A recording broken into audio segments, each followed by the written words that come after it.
Thanjavur Thiruvaiyaru special Ashoka halwa எப்படி செய்கிறதுன்னு பார்க்கலாமா? ஹல்வாக்கே அரசன்னு சொல்லலாம். டேஸ்ட் அவ்வளோ சூப்பராக இருக்கும். அப்படியே சுட சுட ஹல்வா கூட மேலே காரா பூந்தியோ மிக்சரோ போட்டு சாப்பிட்டிங்கன்னா அடி தூளாக இருக்கும். கண்டிப்பாக ட்ரை பண்ணி பாருங்கள். செய்கிறது ரொம்ப ரொம்ப ஈஸி. அதுக்கு 1/4 கப் பாசிப்பருப்பை அது கூடவே 2 ஏலக்காய் சேர்த்து நல்லா வறுத்துக்கோங்க. வறுத்த பருப்பை நல்லா அலசிட்டு ஒரு குக்கரில் சேர்த்து அது கூடவே 2 கப் தண்ணி சேர்த்து நல்லா வேக வச்சுக்கோங்க.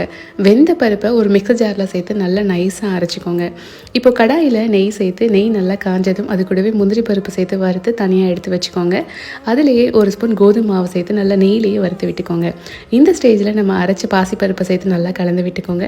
எல்லாம் ஒரு சேர கலந்ததுக்கப்புறம் அது கூடவே 1 கப் சர்க்கரை சேர்த்து நல்லா கலந்து விட்டுக்கோங்க. இந்த ஸ்டேஜில் கொஞ்சமாக உப்பு சேர்த்து நல்லா கலந்து விட்டுட்டு அது கூடவே ஃபுட் கலர் சேர்த்துக்கோங்க. நான் கேசரி பவுடர் தான் சேர்த்துருக்கேன் தண்ணியில் கலந்து. இப்போ கொஞ்சம் கொஞ்சமாக நெய் சேர்த்து நல்லா கலந்து விட்டுட்டே வாங்க. இந்த ஸ்டேஜில் நம்ம வறுத்து எடுத்து வச்ச முந்திரி சேர்த்து அடுப்பு ஆஃப் பண்ணிடுங்க. ஏன்னா இந்த ஹல்வா ஆற கொஞ்சம் இறுக்கம் கொடுக்கும். அப்போ தான் கரெக்டாக இருக்கும். நல்லா சுட சுட வாழை இலையை வச்சு அது கூடவே காரா பூந்தியோ மிக்சரோ போட்டு சாப்பிட்டிங்கன்னா டேஸ்ட் அட்டகாசமாக இருக்கும். கண்டிப்பாக ட்ரை பண்ணுங்கள்.